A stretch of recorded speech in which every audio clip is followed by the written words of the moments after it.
And Jamie Raskin says that you can use Article 3 of the 14th Amendment to keep Donald Trump, once elected as president by the Electoral College and probably popular vote.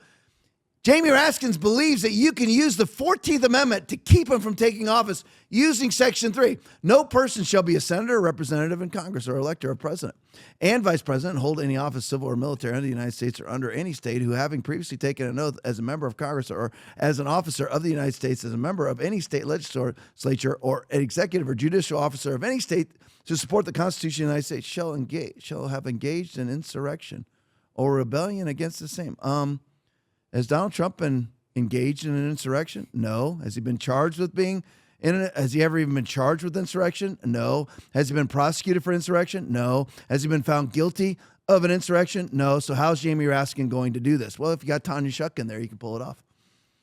That's, he needs a blue judge, blue jury. That's why we must win the Congress. He has no legal ground to stand on at all. But that doesn't matter when you got Tanya Schuck just waiting to prosecute. I mean, this is a judge, allegedly an unbiased judge, just like Engeron, just like Judge Engeron, whose daughter raises $100 million, $10 million she kept off of the Trump NYC trial, his own daughter, and then he doesn't recuse himself. The man who magically ends up on every Trump trial in NYC when you're supposed to be choosing out of a pile of 24 judges based randomly, ticket out of a hat.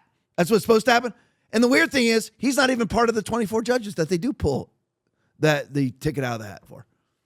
He's not even part of that, but somehow he ends up in every Trump trial. That's how they pull this off. Tom, they can't really use the 14th Amendment if the 14th Amendment doesn't have the verbiage in it to enable Raskin to use it to remove Trump from office or not allow Trump to take office, because there's nothing in the 14th Amendment that gives him the right to do that. Doesn't matter. You got Tanya Schuck in there, a judge. Who's going to stop it?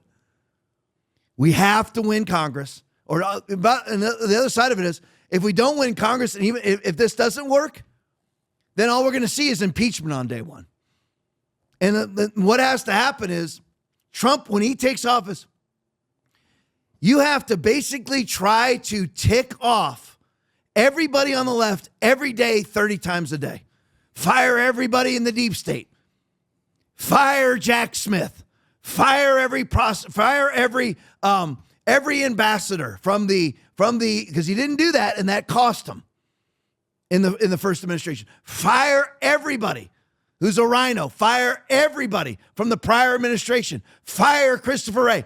He has to get 4,000 people. He has to get 4,000 people sworn in. A lot of them, most of them, I don't remember how many positions it is that have to be confirmed by the Senate, but most of them don't. And even the positions that have to be confirmed by the Senate, you put in an interim there. Put Mike Davis in there. Put Kash Patel in there. Put Rick Grinnell in there. Put flamethrowers in those places. Put Mike Flynn there, and then wait for other people to be confirmed. Or they can be like Mike Flynn can, in the interim, run the FBI while he's waiting to be confirmed as DNI. See what I'm saying? Does that make sense, Aaron? Yeah. Yep. So that's what you need to do. And every day, piss off the left. Piss them off again. Piss them off again. Don't even worry about it. Make it to where there's so much for them to be pissed off about, they can't write a singular story.